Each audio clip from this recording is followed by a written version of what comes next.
출애굽기 34장 29절에서 35절. 모세가 그 증거의 두 판을 모세의 손에 들고 시내산에서 내려오니 그 산에서 내려올 때에 모세는 자기가 여호와와 말하였으므로 말미암아 얼굴 피부에 광채가 나나 깨닫지 못하였더라. 아론과 온 이스라엘 자손이 모세를 볼 때에 모세의 얼굴 피부에 광채가 남을 보고 그에게 가까이 하기를 두려워하더니 모세가 그들을 부르매 아론과 회중의 모든 어른이 모세에게로 오고 모세가 그들과 말하니 그 후에야 온 이스라엘 자손이 가까이 나온지라. 모세가 여호와께서 시내산에서 자기에게 이르신 말씀을 다 그들에게 명령하고 모세가 그들에게 말하기를 마치고 수건으로 자기 얼굴을 가렸더라.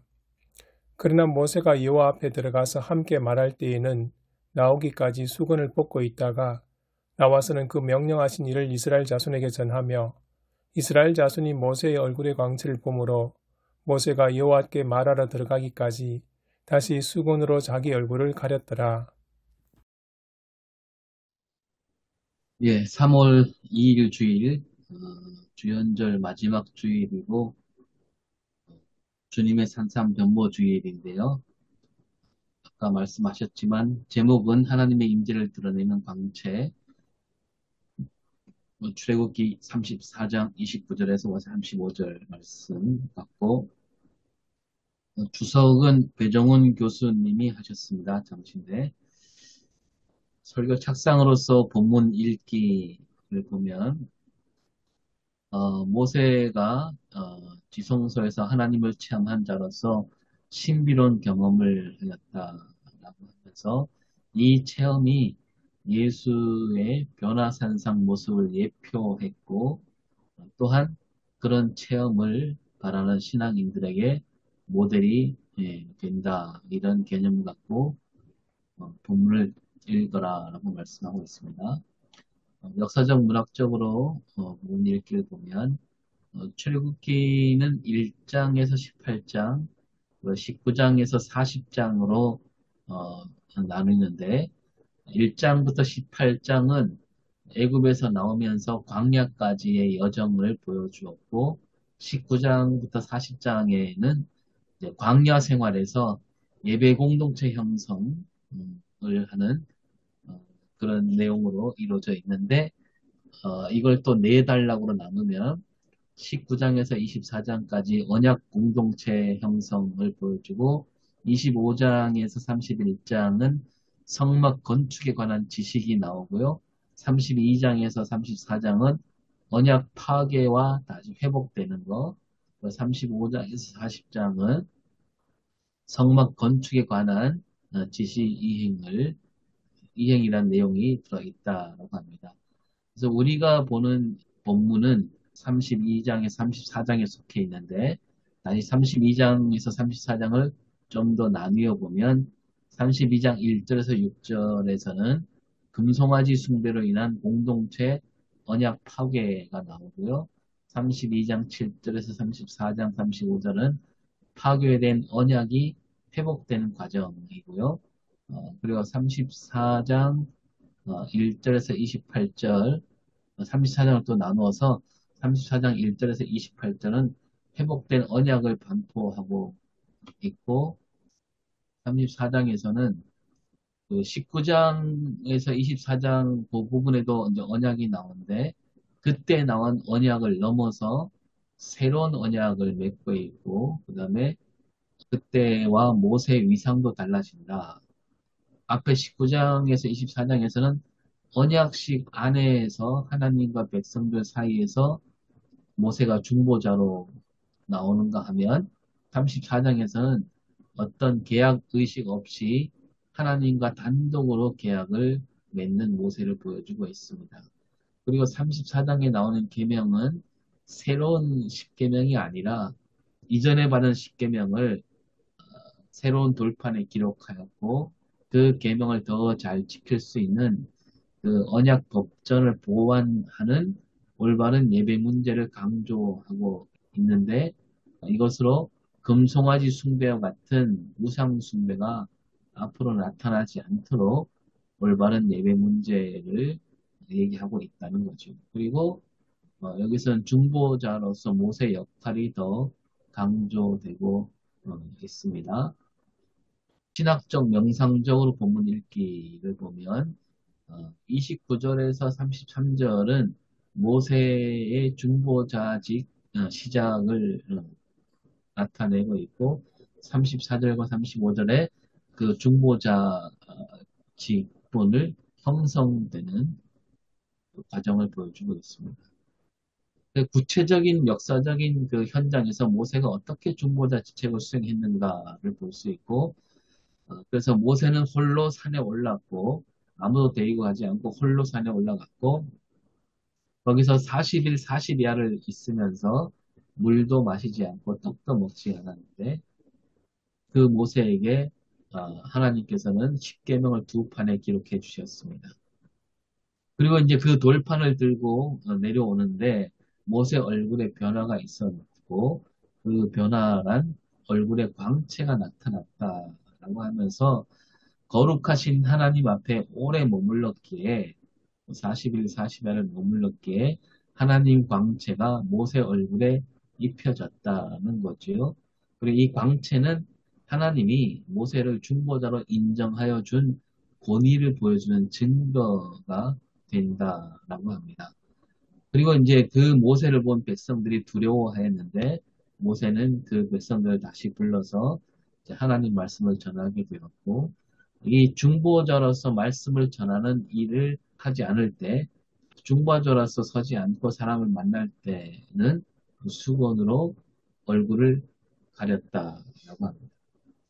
그래서 이제 생겨난 관례가 있는데 모세 얼굴에 광채가 생겼을 때 이스라엘 자손이 어떻게 해야 하는가? 그러니까 모세가 하나님을 만날 때 시내 산이든 지성소이든 그 얼굴에 광채가 난다라고 전제하고 그럴 때 모세가 어떻게 처신하는가? 앞에 잠깐 나왔지만 말을 마치고 나오기까지 수건으로 얼굴을 가리지 않았다. 보는 사람이 없다면 광채가 나도 문제가 없었다는 거죠. 근데 이제 백성들 앞에서 중보자로서 말씀을 전할 때는 수건을 쓰지 않고 일상생활로 돌아왔을 때는 수건으로 얼굴을 가렸다라는 그런 관례가 생겨났다는 거죠. 위기 심판적으로 회계적으로 본문 읽기를 보면 모세 얼굴에 광채가 난 까닭이 뭐냐? 앞에도 나왔지만 하나님 앞에 오래 머물렀기 때문이고 광채는 곧 중보자로 일할 수 있는 권위를 나타내는 것이고 그리고 이제 신약에 넘어와서 예수 얼굴에 나타난 광채 그리고 하나님 얼굴을 본 성도에게도 광채가 나타난다 이렇게 이어질 수 있다라는 거죠. 다시 정리해서 모세 얼굴에 나타난 광채가 가진 뜻, 하나님과 백성들 사이 중보자로서 본의를 나타내고, 하나님은 중보자를 두시고 그를 통하여 다스리시고, 백성들은 그 중보자가 전하는 말씀을 따라야 하고, 따라서 지도자와 목회자는 하나님께 권위를 부여받은 사람들임을 우리가 기억해야 되고, 두 번째, 지도자가 그 권위를 어떻게 행사하는지 수건을 통해 설명하는데, 모세는 광채를 드러낼 수도 있고, 수건으로 가리기도 했다. 중보자로 서 있을 때, 그때는 광채를 드러냈고, 일상에서는 수건으로 가렸다. 그러니까 수건과 광채는 중보자로서 직책을 조절했다라는 거죠. 그리고 이제 세 번째, 모세 얼굴에 나타난 광채에는 신약에서 그 의미가 확장되는데, 바울은 예수 얼굴에 나타난 영광을 강조하려고 이제 모세 얼굴에 나타난 영광을 얘기하고 있습니다. 모세 얼굴에 나타난 광채는 사람을 놀라게 하는 그런 광채였다면 예수 얼굴에 나타난 영광은 더 큰 영광이며 놀라운 것이다. 고린도후서 말씀을 갖고 얘기하고 있고 모세에게 비친 영광은 그 자체보다는 예수 얼굴에 나타난 영광을 예표할 뿐이다. 라고 하면서 또 모세 얼굴에 나타난 광채는 곧 사라질 영광이지만 예수 얼굴에 나타난 영광은 영원히 사라지지 않을 영광이다. 모세는 거룩함을 나타내는 근원이 아니다라고 하면서 예수에게 나타난 영광만이 거룩함으로 가득한 영광이고 또한 거룩함이 우러나오는 드러내는 근원이다. 따라서 모세와 달리 예수는 그 믿는 신앙인들에게 그 거룩함을 전해줄 수 있는 분이다. 그러니까 신앙인들은 예수를 통하여 모세와 같은 경험을 할 수 있다는 거죠. 그래서 하나님 앞에 오래 머물 때 그 얼굴이 변화되고 거룩하신 하나님을 만날 수 있다. 그러니까 아마도 하나님 앞에 오래 머문다는 것이 예수를 믿는 삶을 얘기한다고 할 수 있겠죠. 예수는 변화산상에서 제자들에게 신비로운 체험을 보여주시며 장차 닥쳐올 고난을 이겨낼 힘을 주셨다라고 말씀하고 있습니다. 네, 설교는 김승민 목사님이 하셨는데 예수님은 제자들에게 산상에서 변모하는 모습을 보여주시면서 이것을 통해서 앞으로 닥쳐올 고난을 이길 힘, 그런 그 체험으로서 그들에게 보여주셨다는 거죠. 제자들은 변화산에서 하나님과 함께하는 놀라운 경험을 하였고 이 일이 이제 이 출애굽기 본문을 자연스럽게 떠올리게 한다라고 하면서 모세 얼굴에 나타난 광채가 의미하는 것, 주석에 나온 대로 얘기하고 있고 다만 백성들이 그 광채를 두려워한 까닭은 그 빛이 자기들 안에 있는 어둠을 비추니까 두려워했다라고 말씀하면서 그 다음에 어둠을 몰아내는 빛이신 예수 그리스도 모세는 수건으로 얼굴을 갈 수밖에 없지만 우리는 빛이신 예수께 얼마든지 나아갈 수 있고 우리 안에 있는 어둠을 몰아내시도록 우리 자신을 예수께 맡겨야 하고 그리고 예수께서는 우리에게 너희는 세상을 비추는 빛이라고 하셨는데 그 은혜를 우리가 잊어서는 안 된다. 또 우리와 함께 하신 예수 그리스도를 얘기하면서 예수께서는 변화산상에서 모세는 시내산에서 우리에게 새로운 힘과 용기를 불어넣어 주셨고 우리는 하나님 말씀 안에서 하나님이 우리와 함께 하심을 경험하고 있는데 이제 우리 얼굴에서도 세상 사람들이 하나님 임재와 영광을 알아볼 수 있도록 해야 하지 않는가. 우리는 하나님 통치를 대리하여 이 세상에 하나님 영광을 전달해야 된다.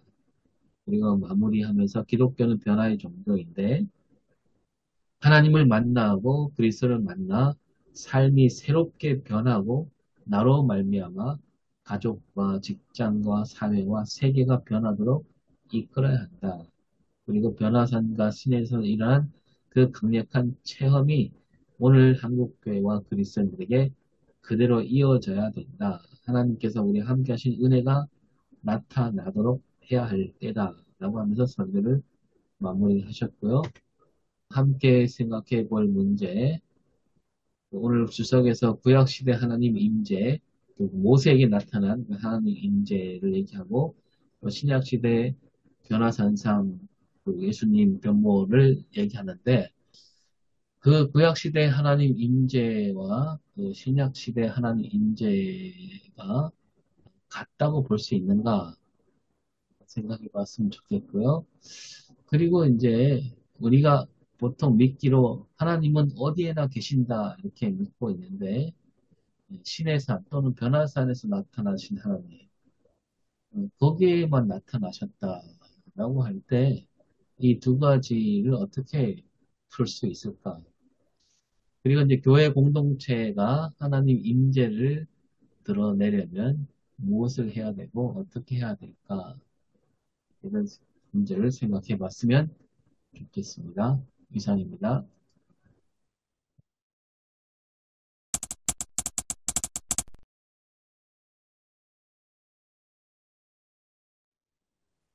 다가오는 주일이 이제 주님의 산상 변모주일입니다.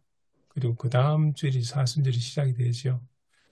그래서 출애굽기 34장 모세가 시내산에 올라가면서 내려와서 얼굴이 광채가 난 그 본문을 선정이 된 것 같습니다.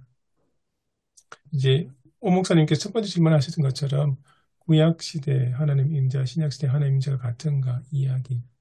제목이 하나님의 임재를 드러내는 광채이지 않습니까? 그러니까 구약 시대 하나님의 임재와 신약 시대 하나님의 임재는 같은가? 다르다면 어떻게 다른가? 아니면 본질은 같은데 나타나는 외형적 형상이 다른가? 이런 질문이신 것 같습니다. 범위를 좀 좁혀도 되겠습니까? 예를 예, 들어서 구약, 신약 이거보다는 모세와 예수.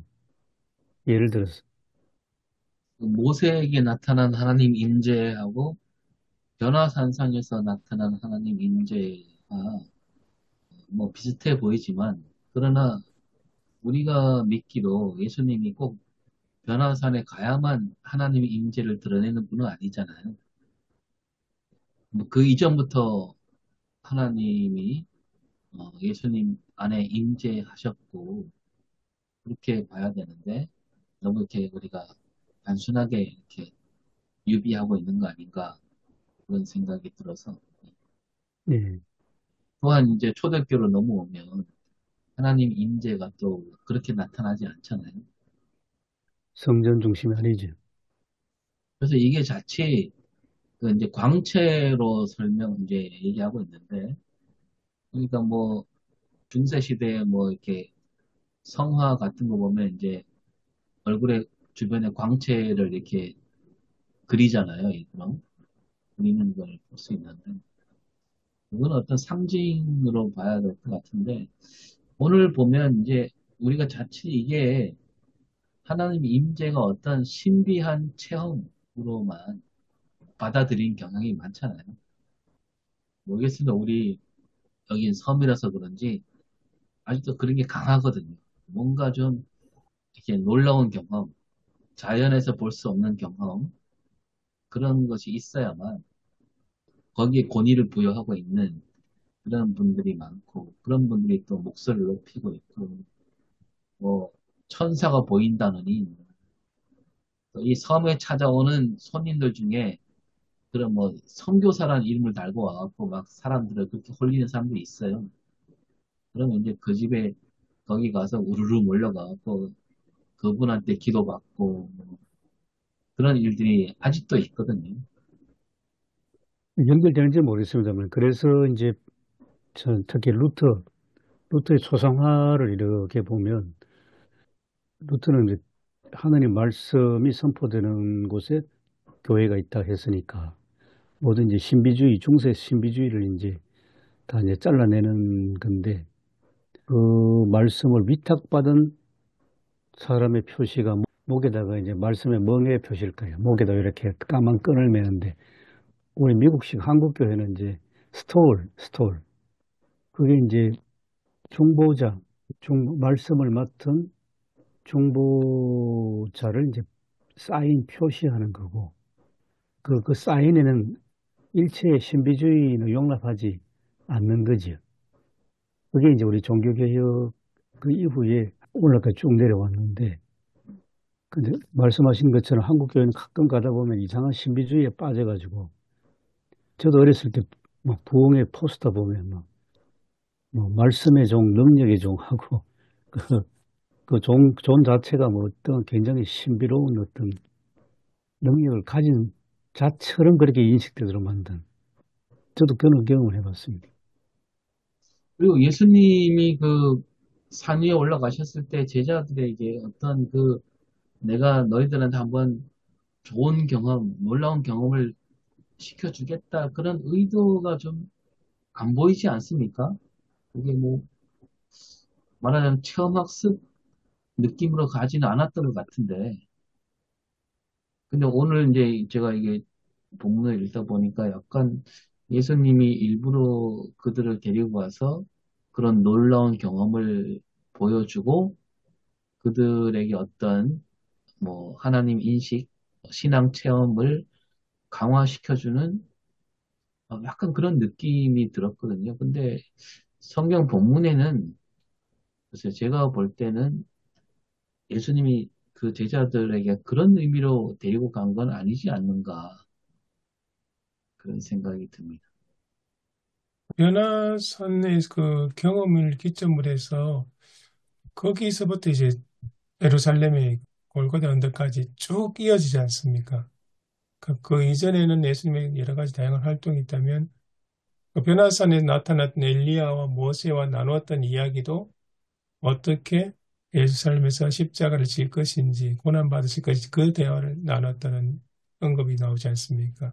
그러면서 그 변화산이 하나 이제 고난, 십자가의 여정을 출발하는 그런 의미가 있는 것 같은데, 그런 의미에서 어떻게 보면 예수님께서 또 다르게 보면 그런 변화산의 경험을 통해서 앞으로 닥쳐올 고난에 대한 하나의 각오 같은 그런 모습을 보여주시려고 한 것도 아닐까 싶기도 하다는 생각이 듭니다.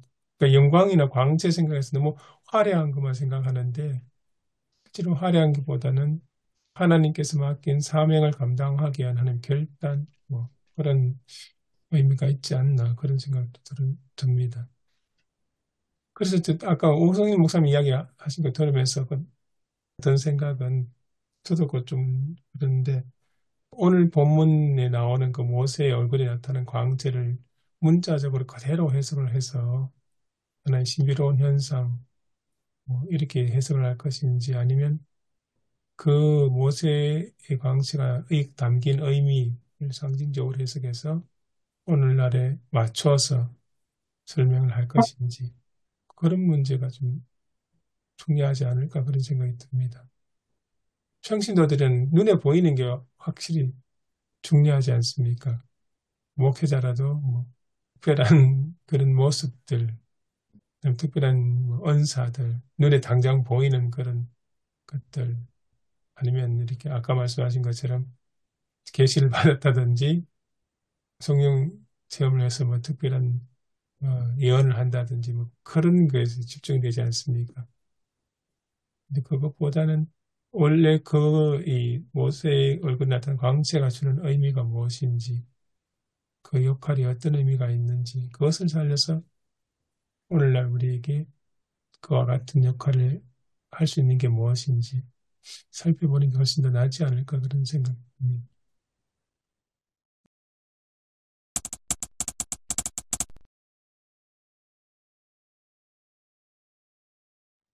근데 오늘 본문 말씀을 광채 중심으로 보지 말고 처음에 29절 보니까 모세가 하나님이 주신 정언의 돌파를 했는데 이게 참 정언이란 말 단어도 중요한 것 같습니다. 십계명을 새긴 돌판 2개를 손에 들고 내려왔고 그리고 여호와와 말씀을 나눴기 때문에 얼굴에 광채가 났고 모세도 사실 이걸 몰랐습니다. 자기도. 그래서 광채만 생각하기보다는 하나님이 주신 이 2개의 돌판, 하나님의 말씀이죠. 말씀 곧 십계명. 이거하고 좀 연결시키면 어떨까 하는 그런 생각이 드네요. 그러면 이제 신비주의로 가지 않고 하나님 말씀을 받은 그 모세, 하나님과 말씀을 나누었던 그 모세 얼굴에 빛이 났다. 이거 이제 그렇게 함으로써 말씀이 없었다면 빛도 안 났을 거고 돌판이 없었다면 또 빛이 날 일도 없는데 말씀으로 말미암아 얼굴에 빛이 나는 모세. 그렇게 가야 되지 않을까. 본문을 보니까 좀 그런 생각이 좀 듭니다. 자, 지금 환경이 약간 시끄러운 환경이에요. 보이시지는 않겠지만. 그리고 제가 귀가 약간 요즘 멍멍해져서 문제인데요. 제가 잘 듣지를 못했어요. 또 소리도 너무 작고 해서요. 근데 만약에 본문을 약간 희화화하는 건지 모르겠습니다만, 피부 관리 쪽으로 가면 안 되잖아요. 예. 그리고, 물론 이제 시도는 그렇게 할 수 있겠죠. 이제 현대인들 입장에서 또 여성 입장에서는 피부 관리가 무척 중요하니까요. 그런데 돌판에 새겨진 말씀, 결국 돌 같은 우리 마음에 새겨진 빛과 같은 말씀, 그것이 중보자의 권위고 또 세상에서의 예언자적인 또는 뭐 종말론적인 부분과 연결시키면 결국 신비 경험에 매몰되는 게 아니라 여기가 좋사오니 하는 그런 안주된 것이 아니라 세상을 향한 빛으로서의 존재, 또 말씀을 위탁받은 사람들의 사명, 또 이것이 고난도 이겨낼 수 있는 하나의 보이지 않는 역량이라는 측면에서 해석을 해야 맞지 않을까라는 생각을 합니다.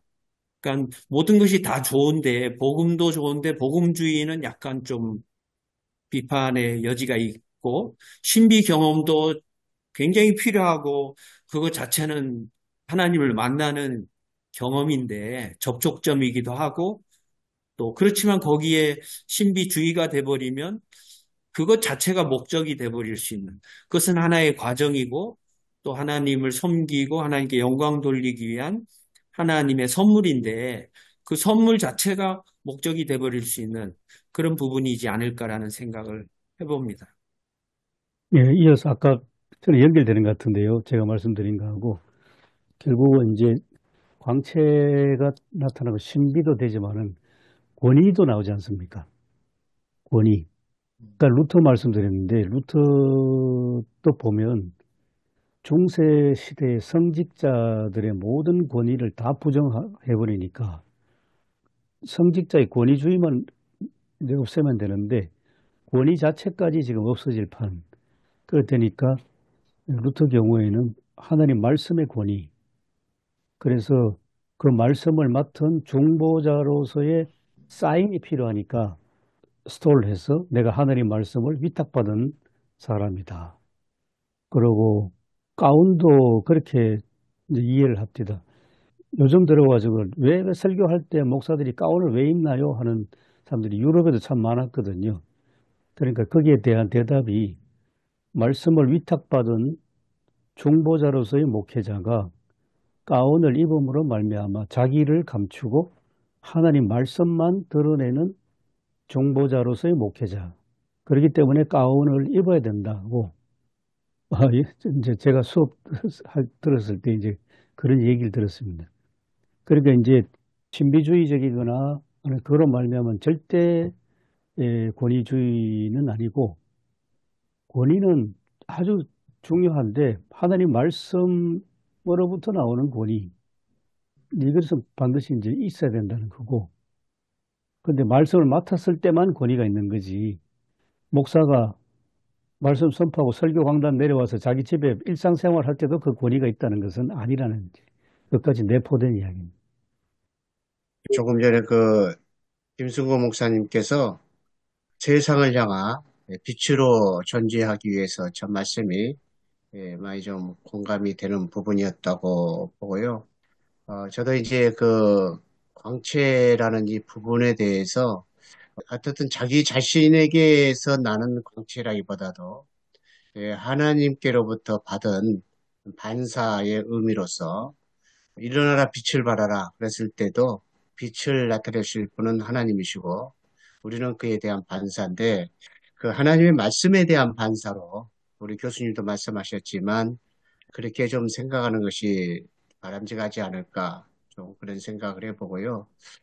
무엇보다도 모세가 이제 금송아지 사건 이후에 또 다시 이제 들어가서 40일을 지내지 않습니까? 그랬을 때에 그 40일 동안 그가 그 안에서 무엇을 했을까라고 했다고 한다면 끊임없이 자기 자신이 하나님 앞에 참회하고 또 기도하고 그랬을 때 또 백성을 향한 또 뜨거운 사랑도 회개와 함께 일어나고 그러면서 그 안에 어떤 내적인 변화와 함께 얼굴에 그 광채가 나는 그러한 영적인 모습들을 보여주지 않았을까. 그래서 어떻게 보면 참된 지도자 상으로서의 모습으로 모세가 더욱더 거듭나는 과정 속에 이런 현상이 일어나지 않았을까 좀 생각을 좀 해보기도 하고요. 그러나 이제 저는 전혀 성경에서 이야기하고 있지는 않지만 어, 그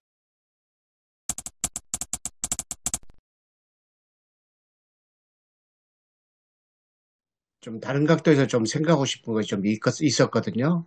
그게 이제 무엇이냐면 출애굽했던 그 이스라엘 백성들은 히브리인이다 그렇게도 이야기하지 않습니까? 고대의 중동 난민들 그런 사람들이 이제 출애굽을 해서 이제 새로운 땅으로 가게 되는데 어떻게 보게 되면은 쉽게 말하면 오합지졸인 백성들이지 않습니까? 그런 이제 백성들에게 그 하나님께서 법을 주셨다는 것. 그리고 이제 본인이 그런 법을 이제 만들었다는 것, 참여했다는 것. 그에 대한 그 감격은 한 지도자로서의 어마어마했을 것이라고 저는 좀 생각이 들긴 하거든요. 그것도 보통 법이지 아니지 않습니까? 이 어마어마한 법을 만들었는데 우리는 그냥 돌세기가 받아주고 뭐 그게만 생각하게 되지만 사실상 그 히브리 민족으로서 받았던 핍박, 압박들 그런 것들을 이제 생각하면서 새로운 세상을 꿈꾸고 출애굽하는 과정 속에서 도대체 이 백성들을 어떻게 해서 이렇게 하나의 백성으로 만들어낼 수 있겠느냐 굉장히 큰 고민이 됐었을 텐데 그것을 이제 현실화시킬 수 있는 법전을 만들었다는 그 감격. 첫 번째는 실망해서 다 이렇게 부서졌지만 다시 한번 진짜 다시 정리해서 새롭게 받은 이 말씀, 이거에 대한 감격이 엄청나게 컸을 것이라고 생각을 하고 그리고 모세가 받았던 법전은 무엇보다도 그 평등 사상이 굉장히 강조된 그런 것이지 않겠습니까? 그래서 히브리인들이 받았던 핍박, 압박, 압제, 뭐 고난, 시련, 뭐 여러 가지 것들을 이제 극복할 수 있는 새로운 세상에 대한 비전의 그 율법을 만들었다는 그 감격, 또 그것을 또 이제 백성들에게 전해준다는 감격, 이것은 아마 이 모세 자신에게는 어마어마했을 것이다. 그런 생각이 들거든요. 그래서 백성들을 향한 사랑의 마음속에 이 법전을 내려오는 그 기분이 광채로 이렇게 반영된 모습으로 해석할 수 있는 것도 어떨까? 저는 좀 그런 생각을 조금 해봤습니다. 예, 무 목사님 말씀에 동의하면서 좀 그 덧붙일 수도 있다고 생각합니다. 히브리 사실 난민들이지요. 중동 그 난민들이고 애굽 시대에 노예 생활을 했던 사람들이고 방금. 근데 애굽에 있을 때는 뭐 무지막지한 왕이 있었지 않습니까? 바로의 손아귀에서 노예 생활했고 바로의 학정에서 중노동에 시달렸던 그 히브리 사람들이 출애굽해서 이제 지금 이 단계에 오면 이제 뭔가 왕이 없이 광야 생활 시작하다가 어떤 새로운 형상을 만드는데 그게 금송아지 아니었습니까? 이제 그것도 부정시 이제 그거는 이제 하나님이 폐기시켜 버렸죠. 그리고 새로운 이제 돌판을 이제 받고 내려오는 그 장면인데 이제 여기 중요한 게 이거 같습니다. 이 돌판에 문 목사님이 평등이라고 말씀하셨는데 그게 회의 동의가 되는 것은 그 돌판에는 왕이 없지 않습니까? 왕의 개념이. 이제 새로 이제 시작되는 히브리 이전 하나의 이제 민족이 형성된다 할까? 뭐 하여튼 어떤 새로운 시작해 나갈 때에 왕은 하나님, 여호와 하나님 한 분이시잖아요. 히브리인들은 오랫동안 사울이 나타날 때까지 왕이 없었지 않습니까? 그것이 참 중요했다. 그거야말로 오늘날 우리가 살아가는 사회로 본다면 그게 민주공화제 아니겠습니까? 그거야말로 왕이 없는. 그 히브리 사람들은 출애굽 이후에 애굽에서 자기들 겪었던 이제 왕도 아니고 금송아지를 섬기는 것도 아니고 이제 오직 하나님만 섬기는 언약 백성으로 출발하는데 그 언약 백성이라는 언약이 십계명 법 아니겠습니까? 뭐 그렇게 해도 본문 말씀을 이해하고 가도 될 것 같은 생각이 듭니다. 그게 이제 더 길게 나가면 오늘날 우리 사회에서 가장 뜨거운 이슈가 아닌가. 헌법을 지키자는 쪽이냐 아니면 반헌법적으로 극으로 가자는 거냐 이제 이거하고도 연결되는. 실제로도 그 모세가 느꼈던 생각해 보면 어떤 벅차오름이 있었을 것 같아요. 결국에는 이제 한 나라를 이제 세우는 과정이잖아요. 그러니까 국가의 3요소에서 국민, 주권, 영토에서 국민이 확보되어지고 또 주권에 해당하는 이 법이 이제 받게 되어지는 그런 이제 상황이잖아요. 근데 왕이 되어지는 건 아니고 하나님께서 왕이시죠. 신정국가로 이제 가는 건데 그렇지만 그 법이 이제 하나님으로부터 받았을 때에 그 어떤 뭐랄까요? 그 어떤 말로 다 할 수 없는 어떤 큰 벅차오름, 감격 뭐 이런 것들이 뭐 있지 않았을까요? 예, 그건 충분히 있었을 것 같습니다. 네. 모세한테. 얼굴에 광채가 나타난 게 뭐 그야말로 신비주의 그렇죠. 그 차원이 아니고 그 가슴에 벅차오르는 그 기쁨, 감격, 새날을 향한 예. 비전이랄까요. 이제 그런 것들도 더 포함되는 광채가 아닐까. 어쨌든 모세도 그 자신이 그 평등의 나라를 굉장히 꿈꿨던 것이 아니었을까 좀 생각이 들거든요. 이제 우리가 하나님의 부름을 받았기 때문에 모세가 심부름만 했을 것이라, 예, 그렇게 생각해서 모세가 어떤 사상을 가지고 하나님의 그 사역에 참여했을까라는 데서는 우리가 좀 많이 생각하지 못하는 부분이 있다고 보는데요.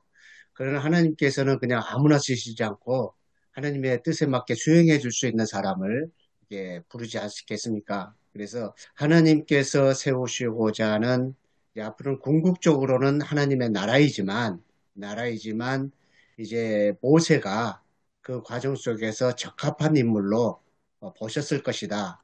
그렇게 본다고 한다면 모세도 역시 평소에 생각하기를, 우리가 히브리 민족들의 그 고달픈 삶들을 보면서 이것이 극복되어지는 새로운 이런 평등의 나라가 참 됐으면 좋겠다. 뭐 그런 마음도 있었지 않았을까? 좀 그런 생각을 해보고요. 그런 와중 속에서 또 하나님께서 이렇게 이 말씀을 또 주시니까 아까 그 조신호 목사님 말씀하신 대로 벅차오름의 감격이 아마 그 이루 말할 수 없어서 이거면 됐다.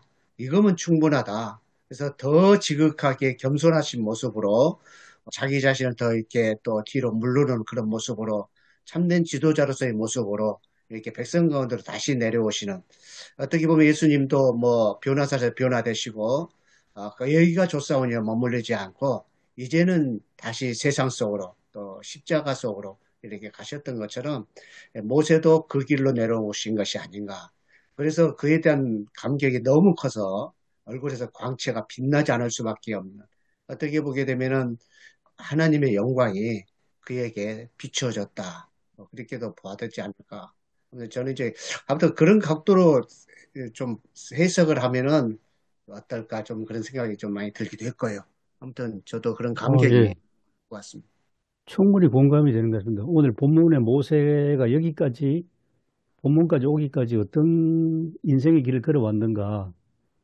태어나면서는 히브리인 머스마로 태어나서 죽을 뻔했는데 이게 또 이집트 왕자로 자랐고 그러니까 최고의 어떤 뭐랄까요 교육까지 받은 이 자질을 갖춘 훌륭한 사람 자랐는데 이 민족 의식은 있어가지고 돌로 애굽 사람 하나 쳐 죽이는 바람에 도망쳐가지고 40년 동안 광야에서 목동 생활하면서 소위 와신 상담이라 해야 되나 엄청난 그런 고된 훈련 과정을 거쳐서 비로소 다시 나타난 그 모세를 생각하면 그 무 목사님 말씀대로 굉장한 어떤 새로운 체제, 요즘식으로 하면 애굽처럼 뭐 절대 군주가 있는 그런 어떤 나라가 아니고 서로 모두가 골고루 잘 사는 그런 어떤 새로운 나라도 꿈꿨을 수 있고 그렇기 때문에 이제 하나님한테 두 돌판을 받아들고 내려오는 것은 뭐 엄청난 벅찬 감격이 있었을 것 같아요. 제 생각에도 상상을 해보면. 예. 어저께 그 저희 교회에서 이영기 교수님이 설교를 하셨었거든요. 예. 근데 이제 설교 중에 그 십계명 이야기도 하셨어요. 출애굽은 아, 사도신경 뭐 다 이야기를 했는데 십계명의 중요한 것은 머릿말이다. 예, 그런 이야기를 하셨어요. 머릿말. 그게 뭐냐면 나는 너를 애굽 땅 종되었던 집에서 인도해낸 내 하나님 여호와니라. 이 대전제죠. 머릿말이 맞습니다. 가장 중요하다. 예, 그래서 맞습니다. 모세는 제1의 출애굽을 하셨지만 음. 예수님은 하나님의 나라를 위해서 제2의 출애굽을 하셨다. 그런 취지의 내용 어제 말씀을 전해 이현 주셨어요. 교수 그래 설명하셨어요. 예, 예. 대단한 선포를 하셨네요. 예, 대단한, 예, 꼭 용기를 내서 해야 되겠다고 하셔가지고, 이 설교를 이렇게 준비를 하셨어요. 그래서 이제 제가 원고를 한번 올려드리고 싶은데, 예, 페이지로 안 올라오고 이렇게 한 장 한 장씩 올라온 바람에, 예, 제가 못 올려드렸습니다. 근데 굉장히 좀 우리 목회자들이 예, 많이 좀 생각을 좀 해야 되는 새로운 것을 생각하게 던져주는 그런 설교를 어저께 해 주셨어요. 요즘 우리 시대에 아주 정말 딱 맞는 말씀을 해주신 거예요. 예. 그리고 이영규 교수님이 얼마 전에 그런 이야기 하시더라고요. 몰두만이 종말론이 없는 신학은 다른 신학이 아니다. 신학이 아니다. 그렇게 이야기했대요. 꼭 종말론이 이야기해야 된다고. 근데 이제 예, 저도 예. 이제 교수님한테 그랬습니다. 우리 설교도 프로페 차이로 제가 공부하면서 느낀 것은 종말론이 없는 설교는 바른 설교가 될 수가 없다는 것을 저도 느꼈습니다. 그런 이야기를 했거든요. 그래서, 네네. 그래서 이제 어제도 그 종말론 관련해 가지고 그 이야기를 이렇게 설교를 하셨어요. 근데 우리가 앞으로 신학이 있는 설교를 하고자 한다고 한다면은 이영기 교수님 하셨던 그 설교 내용들을 상당히 좀 같이 좀 생각 좀 해야 되는 것이 아닌가 그런 생각을 좀 했습니다. 근데 아무튼 오늘 그 모세 이야기도 결국 하나님의 나라, 이 종말과 또 연결시킬 수 있는 그런 말씀일 거라고 생각이 들기도 하고요. 이영기 교수님 생각이 노쇠하지 않으시네요. 예, 예, 예. 제가 설교 준비하다가 좀 어려우면요, 이영기 교수님께 전화를 드려가지고 음, 여러 가지 도움을 받습니다. 예. 그 굉장히 출애굽을 중요하게 보시더라고요. 예, 예, 중요하죠. 예, 예. 굉장히 출애굽을 예, 아주 중요하게 보시고.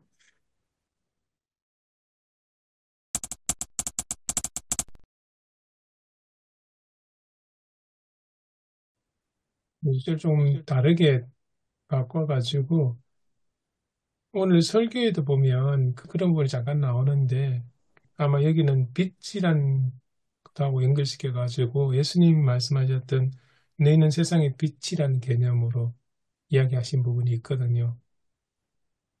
어떻게 보면 모세가 시내산에 올라가서 하나님의 말씀을 받고 그 말씀을 받아서 내려왔을 때 모세 얼굴에 빛이 났다. 이런 관점을 모세가 하나님과 백성들 사이 중보자로서 권위와 함께 빛을 내는 모습.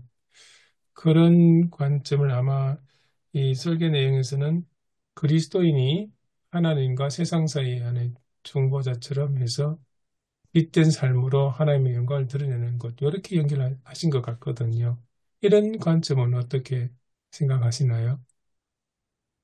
세상에서 빛이니까 빛이라고 다 모여서 교회 안에서의 빛을 비출 필요는 없는 것 같다는 생각도 해보고요. 결국 세상 안에 있는 교회라면 그것이 빛이라면 드러내지 않을 수 없고 또 세상의 어둠에 대한 대안 공동체로서 또는 대항 공동체로서의 교회론이 사실 마태복음 5장 13절 이하의 소금의 맛, 또 세상의 빛, 또 선한 행실로 그러니까 세상 사람들이 교회를 보고 교회 다니는 사람을 보고 교회가 영광을 받는 게 아니라 하나님 아버지께 영광을 돌리라는 말씀이잖아요. 그러니까 그런 관점에서 보면 교회는 피부 관리가 필요하다 생각이 듭니다.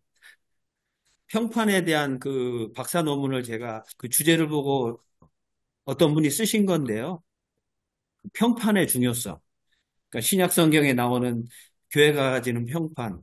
사도행전 2장, 4장에 보이는 그 초대 교회가 결국 모여든 이유는 세상 사람들이 매력을 느꼈기 때문이잖아요.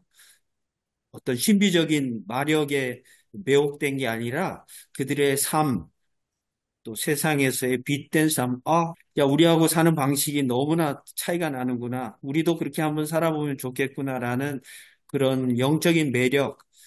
그 당시에 그리스도인들이 아마 영적인 피부 관리를 잘했기 때문이다라고 이렇게 해석할 수 있고, 또 그것은 평판과 소문이라는 측면에서 보면 또 소금과 빛이라는 측면에서 보면 대단히 유효하고 또 지금도 결국 교회 본질이 흐트러지거나 하나님이 잘못돼서가 아니라 교회 다니는 사람들에 대한 비판이잖아요. 그런 비판 때문에 사실 한국 교회가 지금 역사적인 어떤 성장기를 이제 뒤로 하고 또 위축되는 그런 상황에 직면하고 있는데요. 제가 오늘 듣는 이제 여러 가지 통찰들을 이제 수용해서 좀 생각해 보면 결국 세상의 빛, 결국 피부 관리라는 표현을 해야 될 것 같아요.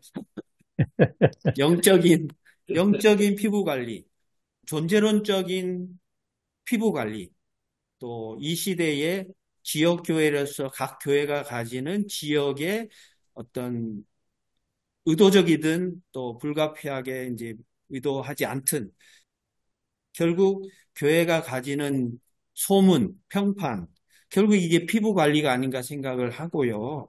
그게 홈페이지가 됐든 목사의 이미지가 됐든 우리의 표정이 됐든 또 주변 사람들이 교회를 어쨌든 평가하는 그 평가 목록이 됐든 간에 그것은 영적인 면에서 공동체적인 면에서 또 인격적인 면에서 피부 관리가 필요하다. 그것이 이제 뭐 소금의 맛, 또 세상 어둠 가운데의 빛 또는 뭐 그리스도의 편지, 바울에게 있어서 뭐 그리스도의 향기, 뭐 기타 등등 뭐 이런 부분이 이제 하나의 주제로 설교 중에 생각해 볼 수 있는 거리라는 생각이 들고요. 두 번째, 아까 하신 말씀에 이제 연계해서 풀어보자면 결국 출애굽, 결국 존재와 체제의 변화잖아요. 그리고 제2의 출애굽이라고 할 수 있는 예수님의 존재와 하나님 나라라는 체제에 대한 갈망, 그리고 지금 현재 한국교회가 시도하고 또 꿈꿔야 될 제3의 출애굽. 그러니까 여기가 조사원이 했던 성장주의에 몰입됐던, 물론 성장하는 것이 나쁘진 않았지만 그것 자체가 100주년이라는 파티에 폭죽을 너무 빨리 터뜨렸고 그것이 우리의 역량으로 과시하게 된 그런 계기가 지금은 반성의 또 하나의 역사적인 시점이라고 볼 수가 있고요. 또 그런 의미에서는 결국 역사는 흘러왔지만 그 역사를 개조하고 개선하고 변화시키는 역동의 힘은 하나님의 말씀에 기초한다. 이게 결국 하나님의 법에 순종하는 말씀 통치의 영역, 그러니까 새로운 체제의 기반이 뭐냐라고 했을 때는 돌판이지만 결국 거기에 새겨진 피부지만 그것이 빛나고 또 우리의 완악한 심령이지만 하나님이 변화시켜 주셨던 신비 경험을 통해서 제3의 출애굽을 시도할 수 있는 그 사람, 그게 이제 목회자일 수 있고 또 목회자이어야 하고 또 그리스도인이어야 한다는 것을 좀 강조할 수 있는 부분이 있지 않겠는가 생각이 들고요. 아까 이제 저는 가운을 입지 않습니다. 일부러 이제 안 입죠. 절기 때만 입고 또 성만찬 진행할 때만 입는데 다음 주에는 한번 입어봐야 되겠다는 생각이 들고 입고 좀 설명을 해야 될 것 같아요. 이게 저는 그것이 권위주의로 비추어질까 봐. 왜냐하면 저희 교회는 이전에 이제 합동측이었고 그래서 약간 이제 강대상이 높고 그전에는 여성도 못 올라갔고 또 이제 강대상이 아주 지금도 굉장히 크고 진하거든요, 색깔이.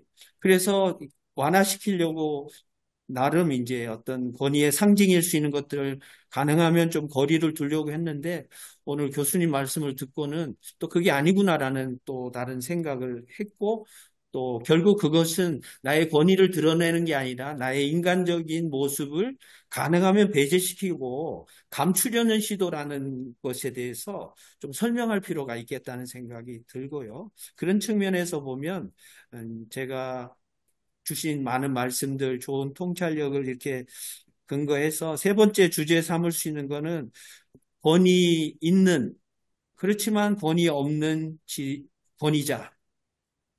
약간의 역설이 있습니다만, 결국 내려오셨다는 것, 예수님이 또 변화산상에 몰입되지 않고 도취되지 않았다는 것, 결국 십자가의 삶을 포기하지 않고 끝까지 케노시스라는 그 낮은 삶을 지향하셨고 죽기까지 복종하셨다는 그것이 결국 그것이 지금 2000년 교회의 빛이잖아요.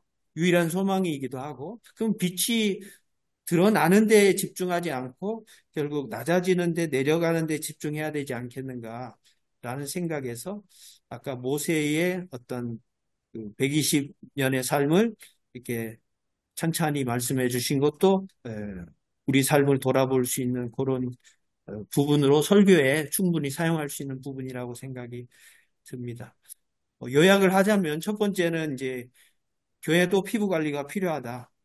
또 두 번째는 교회든 그리스도인들이든 어떤 변화, 제3의 출애굽이 필요하고 그 근거와 기준과 목적은 하나님의 말씀의 법이다.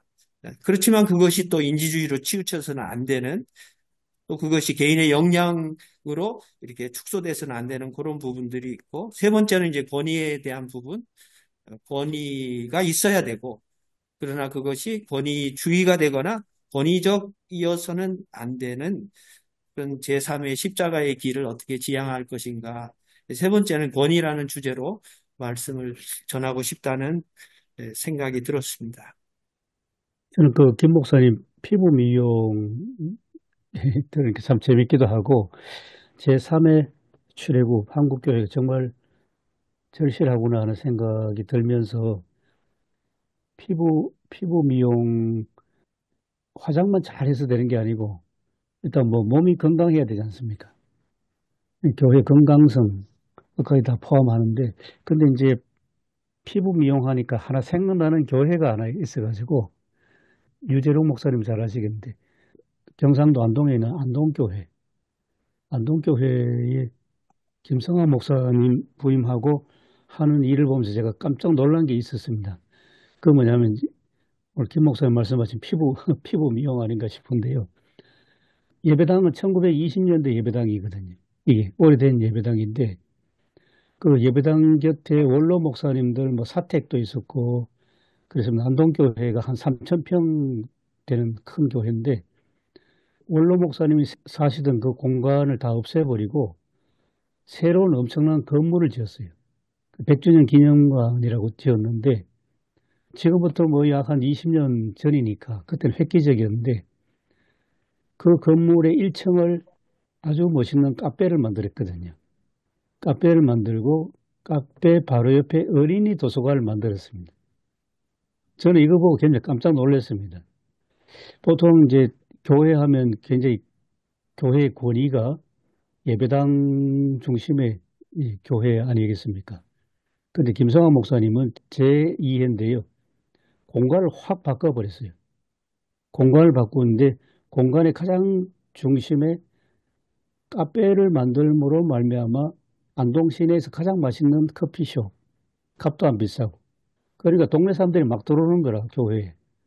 그래, 커피숍에 들어오니까 아이 키우는 엄마들이 보니까 옆에 좋은 도서관이 있으니까 아이 데리고 와서 아이는 책 보게 하고 엄마들은 커피숍에서 얘기하고 이런 식으로 확확 그 교회 공간을 바꾸는 거 보고 야, 저것도 교회 개혁이구나. 그런 생각이 들었거든요. 또 2층에는 교인들이 아주 잘 먹을 수 있는 아주 넓은 식당을 만들고 그리고 조금 더 개혁해 나가니까 당회가 참 권위가 있었는데 당회실은 맨 새로 지은 건물 맨 구석에다가 당회실을 딱 갖다 놓고 그거 보고 참 놀랍다는 생각을 했습니다. 그런 어떤 미용도 이제 하나의 그 안동이라는 어마어마한 보수적이고 전통적인 동네에서 이게 굉장히 개혁이다. 저는 그때 그래 이해했습니다. 그래서 공간을 개혁하는 것도 굉장히 중요한 개혁이라고 그렇게 이해가 됩니다. 저한테는. 에디톨로지라고 예, 공간에 대한 아주 좋은 책이 있는데요. 에디톨로지라고요. 근데 저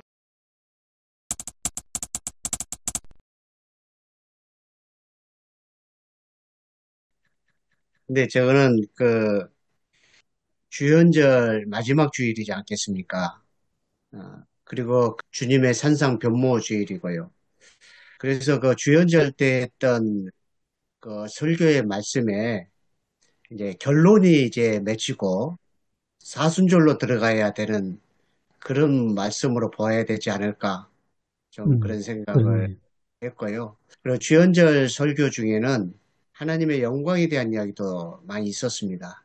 하나님께서 자신의 영광을 찬양하기 위해서 우리를 예정하셨고 또 창조하셨고 또 구속하셨고 또 이사야 말씀까지도 그렇게 이야기를 했었습니다. 그래서 그 주연절 때 우리 주님께서 우리에게 나타나셔서 우리를 잘 농락을 하셨다고 한다면 그래서 우리 교회는 광채가 나야 된다. 우리는 빛나야 된다. 이제 그렇게 좀 봐야 되지 않을까 그런 질문을 좀 생각을 좀 해보았고요. 그리고 이제 그 교회가 어떻게 빛이 낼 거냐, 뭐 피부 관리도 이야기하고 하셨는데요. 이제 그 십계명도 역시 마찬가지지만 그게 하나님 사랑과 이웃 사랑 두 개의 말씀의 핵심이라고 보고요. 그래서 두 개의 말씀의 핵심이 살아있는 그런 교회가 광채, 빛이 나는 세상에 빛이 되는 그런 교회가 아닐까 좀 그런 생각을 하고요. 그 다음에 그 이웃사랑 그랬을 때에 저희가 이제 사랑에 대한 사랑장 설교도 이제 하나 하지 않았습니까? 그걸 보면서 또 예수님의 그 사랑의 계명, 이웃사랑에 대한 계명의 의미를 좀 생각을 한다고 한다면 우리 모두가 서로가 동등해지면서 그러면서 자신의 지위를 포기할 수 있는 것 그러한 이제 이웃사랑이 우리가 세상에 빛이 되지 않을까 교회가 광채나는 그런 모습으로 주님은 이제 광채나는 모습으로 세상 속으로 들어오셨는데 우리는 그것을 안고 나갈 때에 세상 한복판으로 광채를 들고 나가는 교회가 아닐까 좀 그런 식으로 또 좀 연결하면 어떨까 그런 생각이 좀 들었습니다. 네, 저도 마찬가지로 아까 좀 전에 그 목사님도 말씀하셨고 이제 김승건 목사님이 피부 관리 얘기하시면서 또 교수님이 겉으로 꾸미는 피부 관리 이전에 건강해야 된다라는 말씀하셨는데 그게 다 연결이 되는 것 같아요. 그러니까 한국 교회가 화장을 많이 했어요, 그동안. 근데 화장을 되게 많이 진하게 해갖고 근데 건강하지 않아갖고 화장이 안 먹은 거죠. 그래서 정말 꼴사나운 모습이 된 거 아닌가. 예, 뭐 번들번들하지만 그게 광채가 아니고 그냥 번들거림일 뿐이었죠. 근데 지금 이제 그리고 이제 그런 화장이 지워질까봐 지금 이런 시국에 잘 나서지도 못하고 그런 꼴이 아닌가 싶은데 교회가 건강하면 그러니까 이 광채가 난다는 게 화장을 해서 나는 광채가 아니고 건강해서 혈색이 좋아서 나는 광채가 돼야 되지 않나. 그렇게 하려면 교회가 정말 건강해야 돼. 건강하려면 말씀을 진짜 그 제대로 먹어야 되는데 자기 입맛에 맞는 말씀만 먹고 단 것만 삼키고 쓴 거는 뱉고 그러다 보니까 혈색이 안 좋아지고 그 혈색을 가리려고 나쁜 혈색을 가리려고 치장을 하고 이랬던 한국 교회가 또 이제 그게 이제 권위가 되는 거죠. 사실은 그 건강했을 때 권위가 나올 수 있고 그런 의미로 이 말씀을 좀 풀어가면 좋지 않을까 생각이 들었습니다. 저도 오늘 이 본문을 가지고 모세 얼굴에 나타난 하나님의 영광이라는 관점으로 설교를 준비할까 합니다. 모세가 십계명을 가지고 내려올 때 다른 사람들은 모세를 통해 영광을 받지만서도 본인은 느끼지 못했잖아요. 결국 한국 교회가 자신의 영광을 드러내기 바빴고 모세를 통해서 백성들이 하나님의 영광을 봤다. 그전에는 모세는 그 돌판을 깨고 이제 다시 그 두 번째 돌판을 받을 때 간격이 있잖아요. 한마디로 말해서 말씀의 권위를 통해서 또 강단, 또 우리 교인들의 삶, 결국은 이제 예수님의 그 변화산 사건을 통해서 다시 변화의 포커스를 맞추고 그러면서 우리 그리스도인들이 이 땅에 살면서 하나님의 영광을 어떻게 드러낼 것인가. 예수님의 제자들이 여기가 좋사오니 이게 아니라 정말로 세상 속에서 하나님의 영광을 드러내는 삶을 우리가 말과 행동을 통해서 내 영광이 아닌 정말 하나님의 영광이 나타나야 되는 삶을 보여주자. 또 사순절을 앞두고 있고 또 주연절 마지막 주일이기 때문에 그렇게 설교를 좀 준비할까 합니다. 저는 설교를 학생들 대상으로 해서 본문을 하지 않지만 어떻게 보면 대비를 해서 설교를 하면 어떨까 싶은 생각을 갖고 있습니다. 오늘 본문에 나오는 모세가 시내산으로 하나님께 나아가서 하나님으로부터 말씀을 받고 교제를 40일 동안 하면서 하나님의 영광이 이제 얼굴에 나타나는 거죠. 그래서 내려와서 이스라엘 백성을 향해서 말씀을 전하고 중재하는 역할을 하지 않습니까? 그것하고 예수님께서 말씀하셨던 너희는 세상의 빛이라는 그 말씀. 자칫 모세의 이 오늘 본문만 생각하면 어떻게 보면 지도자, 특히 목회자의 역할이 강조될 수 있는 그런 여지가 강한데 그런 걸 좀 확장해서 성도들 역시 하나님 앞으로 나아가서 말씀을 받고 배우고 듣고 또 자신의 삶의 자리로 가서 말씀을 어떻게 보면 구현해내는 것. 세상 사람들을 향해서 말씀을 전하는 거죠. 라는 그런 개념으로 본다면 모세의 역할과 아주 비슷하지 않을까. 그런 의미에서 모세 스스로는 자기의 얼굴에 있던 광채를 알지 못했지만 사람들이 봤을 때 그 얼굴에 하나님이 함께 했던 그 흔적이 드러나지 않습니까? 그런 면에서 그리스도인들이라면 말씀을 가까이 하고 배워왔던 그 사람이 삶의 자리에서 자신의 삶을 모르지만 믿지 않는 사람들 봤을 때 그 모습 속에서 어떻게 보면 하나님의 흔적, 말씀의 흔적이랄까요? 그게 구현되는 그런 것들이 나타나는 것이 바람직하지 않을까. 그렇게 어떻게 설교하면 어떨까 하는 생각이 들었습니다.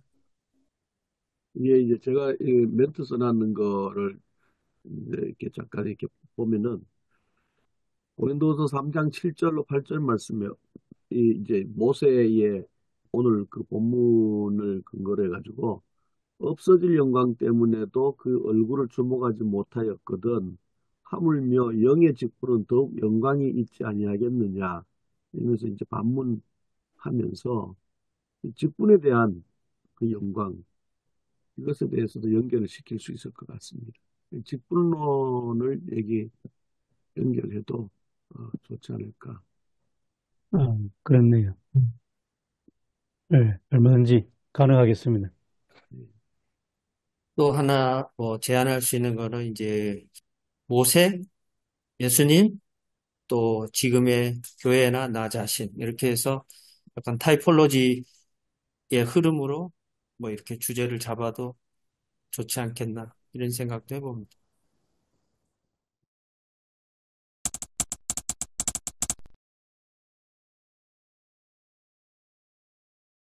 하나님 은혜를 감사드립니다. 오늘도 아침 일찍 저희 함께 모여서 하나님 주신 말씀을 어떻게 전할까 머리를 맞대 보았습니다.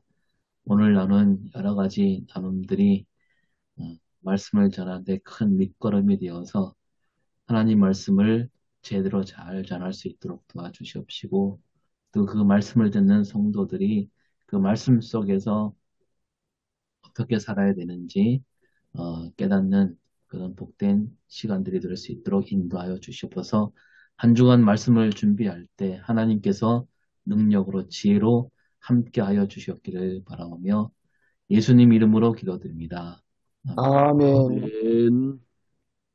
고맙습니다. 예, 수고하셨습니다. 수고하셨습니다. 네. 예. 감사합니다.